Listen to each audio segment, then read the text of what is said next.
Monday looked simple on the surface. Market is down, oil is up, geopolitics back. But underneath, it wasn't that simple because this wasn't just panic. This was the market taking a step back after record highs and asking, how much risk do we actually want right now? And that's the part that matters.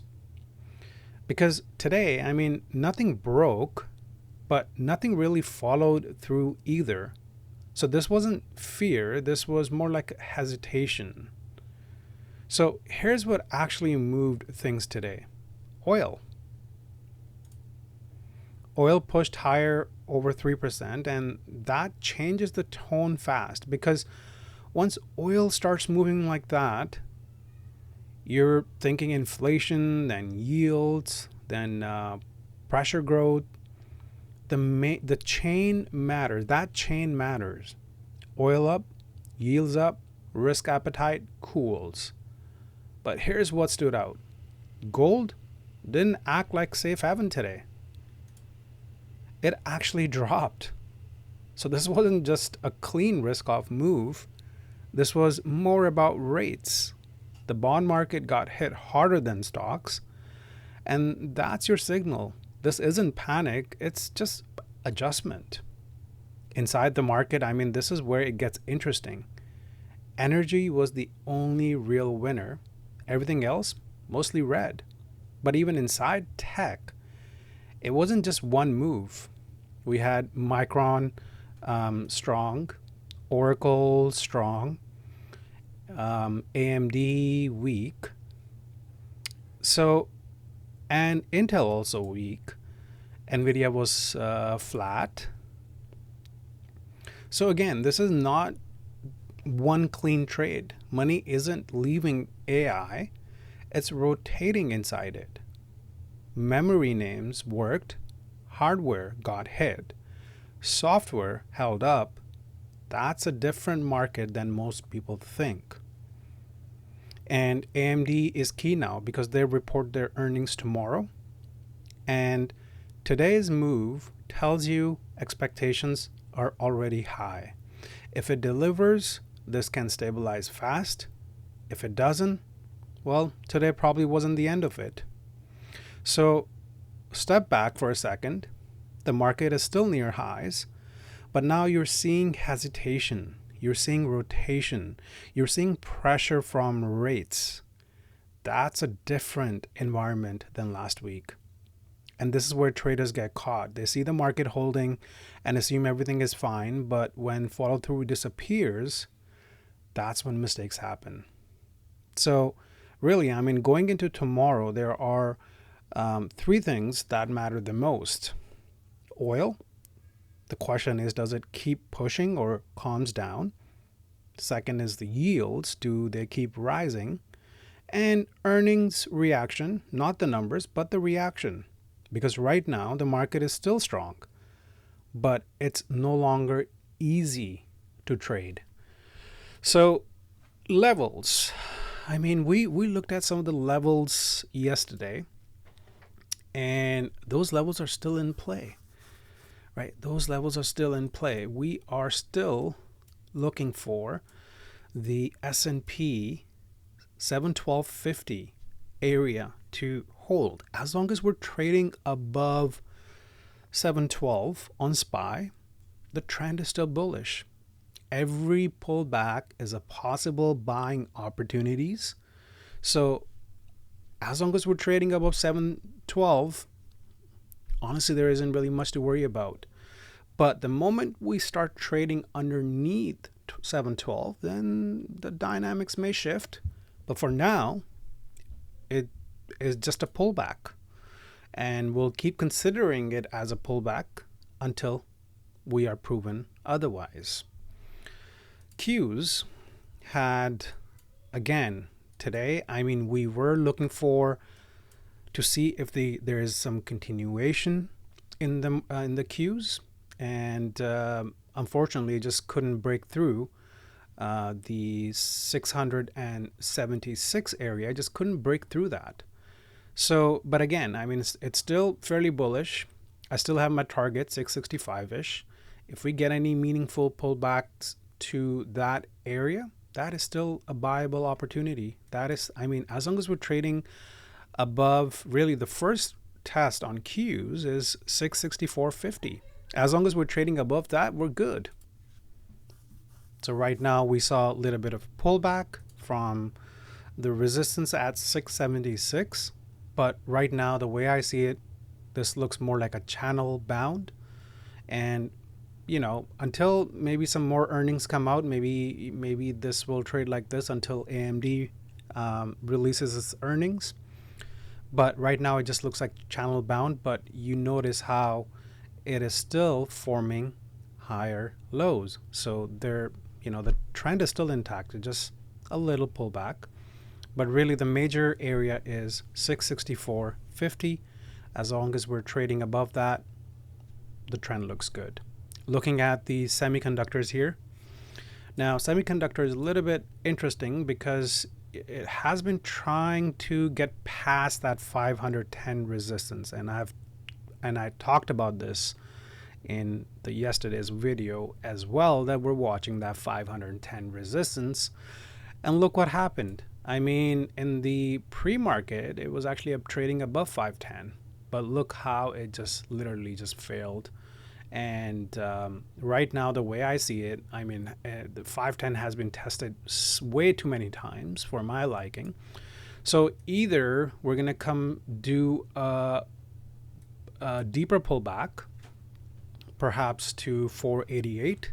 Maybe you get a deeper pullback, or maybe if AMD has, everything that the analysts are looking for, maybe then that puts SMH above 510 as a gap up, or this could be another attempt at breaking 510 the next trading day. So 510 is still the area I'm watching very closely for any bullish momentum to the upside.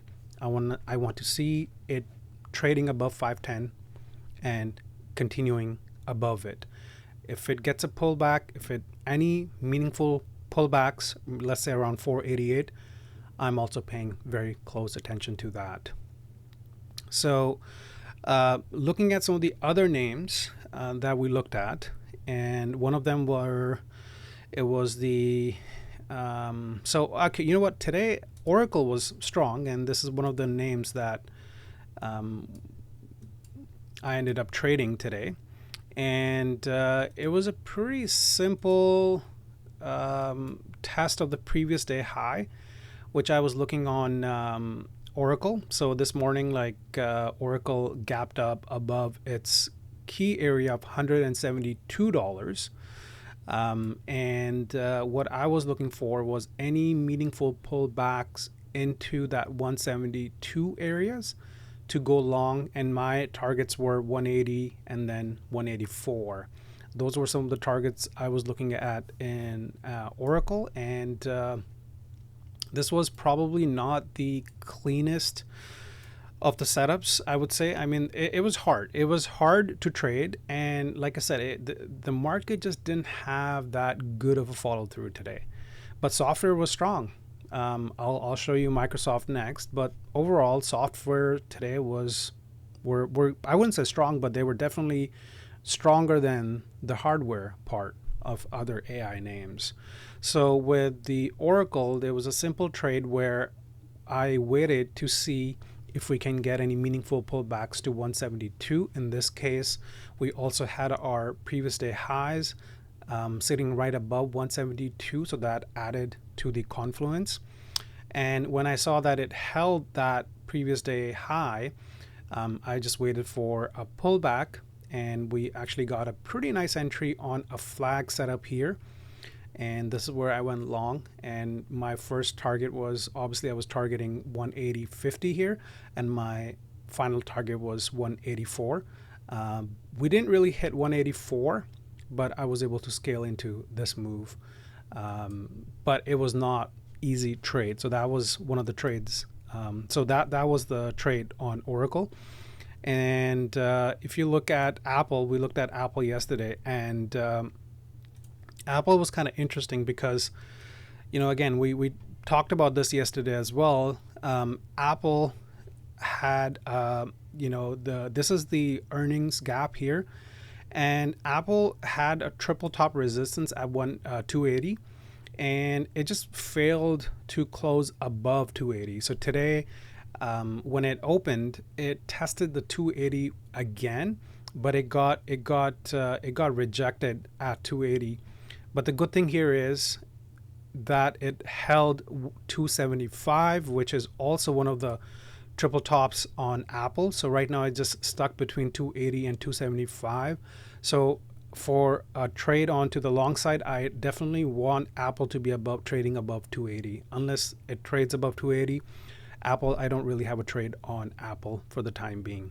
Palantir was also one of the names we looked at. And Palantir, we were waiting for it to break this descending resistance here. This line here, we were just waiting for Palantir to break above that. And I wanted to see if it actually can trade above $150. That's a whole psychological number, but unfortunately Palantir just couldn't break through out of that descending trend line, and so there was really no play on Palantir, and they have dropped their earnings, and looks like the expectations or the question about the AI spending is what's impacting the Palantir trade right now. So Palantir was definitely one of the names we were watching as we discussed from yesterday's video. Microsoft, another name we talked about. Again, this Microsoft is right now, it's just kind of stuck, right? So the $413 is definitely a critical area for Microsoft right now. And what it's doing right now is, look, we had this double bottom here. And then since we had the double bottom and this $413, that is a previous breakout spot on Microsoft. So it actually held 413. It has been trying to trade above 413 for the past couple of days. So this tells me that the 413 is acting as support right now. But if price starts trading underneath 413, then that would signify some weakness. As of right now, I don't really have any trades on Microsoft, but I'm just watching to see how 413 area reacts. The next one is NVIDIA that we also talked about. We talked about the $197 area being a critical area for NVIDIA because this right here is a failed breakout on NVIDIA. And right now, this obviously doesn't look good. But and if you look here on a 30-minute time frame, this is actually forming a head and shoulder pattern. So it may consolidate here. For NVIDIA, we want 197 to hold, but if NVIDIA loses 197, I'm afraid there could be a further downside to the name. Right now, it's holding up. It's holding on to it for the past few days, and we'll see if it actually continues to hold on to 197. As of right now, we don't really have a trade on NVIDIA for either upside or for the downside.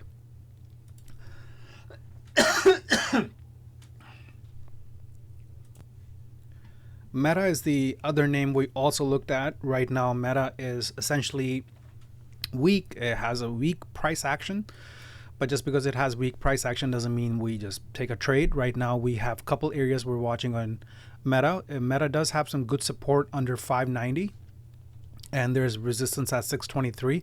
So right now, Meta is a channel bound. So if a stock is channel bound, we usually don't like to take a trade on it.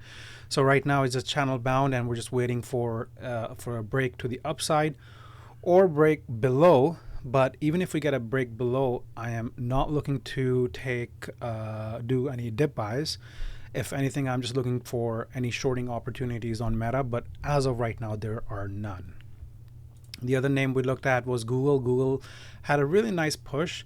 And as long as Google is trading above the 363 area, the trend is still very bullish. Today, it did come to test the 375. That is your trend continuation support, and it did held pretty good. So heading into tomorrow, I'll see what happens. But Google looks like a pretty good play for continuation play. But if we do get any sort of pullbacks, and as long as we're trading above 363, Google will always be a good dip buy stock. Let's look at AMD. AMD is also one of the names we talked about. And we said, like, AMD I was watching because I really wanted the 353 area to, that was going to be the first test on AMD. And unfortunately, AMD just wasn't able to hold on to 353, and that is part of the reason there's just overall weakness in the markets today. So it just wasn't able to hold on to 353. But just because it's not able to hold on to 353, it doesn't mean it's looking bad or anything like that. But it just means like you get a little bit of deeper pullback right now. But it does have pretty good support areas at 347, and we came pretty close at testing those levels. So as long as we're trading above 347, heading into the earnings, I think AMD is still looking fairly bullish. But of course, like that could change depending on what the numbers are in the earnings. But right now, AMD couldn't hold on to 353 for a continuation move up, but it is trading above 347, which is fairly bullish in my sense. MU was also one of the names we were looking at. This was named that just didn't give us any entry. I was looking to go long on this, but it just didn't have any meaningful entry. Like I could have, there is one possibility here, the break of pre-market highs. But even with the break of pre-market highs, this kind of move, which is literally just vertical without any sort of consolidation or pullbacks, I mean, I don't really like trading something like that. In the market conditions we had today, I mean, if the market was strong like we had last week, or actually not even last week, even I would say even 2 weeks from now, like the conditions that we had, if we had something like that, then I wouldn't even think about not taking this long. But because the market has been hesitant, it's been a little bit cautious, so I didn't want to take any of those kind of trades. And that's where the Oracle trade kind of worked out better, because Oracle, we not only had the pre-market high break, but we also had the previous day high, which it held its support. And also on Oracle, we had $172, which was a critical support area. So there were actually 3 confluences on Oracle, and that is why I ended up trading Oracle, because it's just absolutely, that's the one that made more sense. Whereas MU was just literally just trading above pre-market highs. There's a good continuation, but unfortunately with this kind of continuation, this sort of vertical moves, it sometimes can be a little tricky to trade in the market conditions we are in right now. Last one I'm going to show you is Intel. Intel had a interesting day here. So this $100 resistance, we have talked about it in the past, and Intel is just not able to trade above that for time being. So it is pulling back here. But for Intel, a critical level that it's approaching is $92. That's your accumulation based on Intel. As long as Intel is trading above 92, it's still fairly bullish. But I would be a little bit, cautious if it starts trading below 92, because then that would change the dynamics a little bit. But for now, it's trading above 92, so it looks fine. But it's just a little bit pullback today. Nothing to worry about at this point of time, but things can change depending on what sort of reaction we get on PLTR tomorrow. I mean, in the in the post-market, it's really not looking that good, but we'll see what happens tomorrow. And then we also have AMD earnings coming up, and then we'll see like how market reacts to that, and that will kind of dictate what happens. And of course, we want oil prices to fall back so that we have a little bit more momentum in the stock market. But anyways, that's the wrap. If you like this kind of content, I do these no BS uploads every single day, talking about what happened in the market, why market did what it did, and talk about all those reasons. So if you have watched till now, better you subscribe, because I will be posting more content. I'll see you in the next one. Bye for now.